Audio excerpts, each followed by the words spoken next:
Charlestown grew out of the small fishing village of West Polmere, which consisted of a few cottages and 3 cellars, in which the catch of pilchards were processed. The population amounted to 9 fishermen and their families in 1790. Before the harbour was built, trading vessels landed and loaded on the beach. Charles Rashleigh, who moved to Dupeth Manor, just outside the village, used plans prepared by John Smeaton to begin the construction of a harbour and dock in 1791.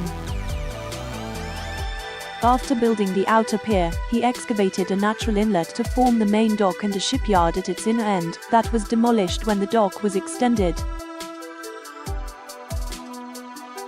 The first dock gates were completed in 1799.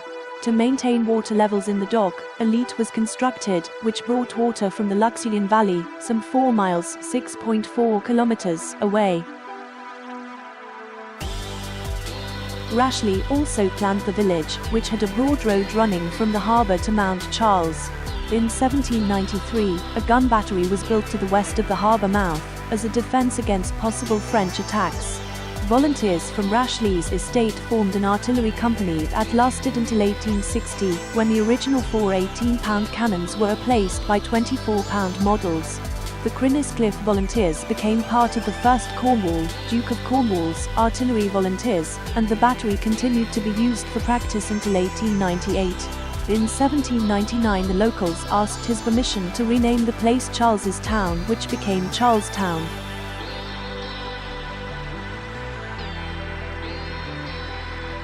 The port was built to facilitate the transport of copper from nearby mines. Crinis Hill Mine to the east of the village exported some 40,000 tons of copper ore between 1810 and 1813. South Polmere Mine to the west and Charlestown United Mines operated from a site near Holmbush to the north. This enterprise was particularly prolific, employing 431 men, 120 women and 263 children in 1838.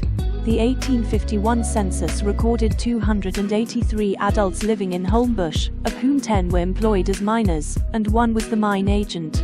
As the mines became exhausted and their output dropped, the port was used to export china clay from the region's quarries.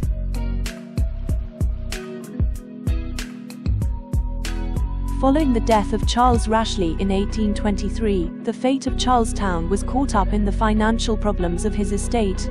Joseph Dingle, once a servant and footman employed by Rashleigh, became superintendent of works when the construction of the harbour began, but had systematically embezzled money from the project. By the time the case reached the courts in 1811, he was thought to have embezzled around £32,000, equivalent to £2.4 million in 2020. Dingle was bankrupted and died a pauper. Rashleigh also was made bankrupt before his death. In 1825 Messrs Crowder and Sartoris, trading as Charlestown Estate, agreed to accept all the leasehold property in Charlestown, in lieu of sums owed to them, and purchased the rest of the estate from the Rashleigh family, becoming the new owners of the port and the surrounding settlement.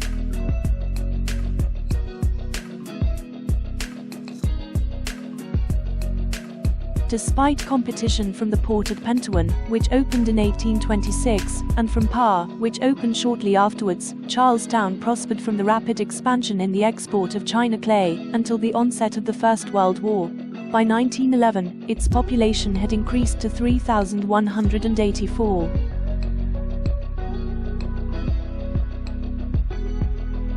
The harbour was designed for small sailing vessels, and an awkward turn was required to avoid the protruding end of the outer harbour. Following the widening of the entrance and the fitting of new gates in 1971, ships of up to 600 tons were able to enter the harbour, but could only do so at high tide, and a system of ropes was used to manoeuvre vessels through the gates. By the 1990s, the size of vessels used for the transport of china clay had outgrown the harbour, and the last commercial load of clay to leave Charlestown did so in 2000. Exports of china clay left Cornwall through Parr or the deep-water port at Foy instead. In 1994 the harbour was bought by Square Sail as a base for their sailing ships. Much of Square Sail's business involves using the harbour and their ships as film sets, such as the Poldark television series. That brings us to the end of the presentation. Thank you for watching.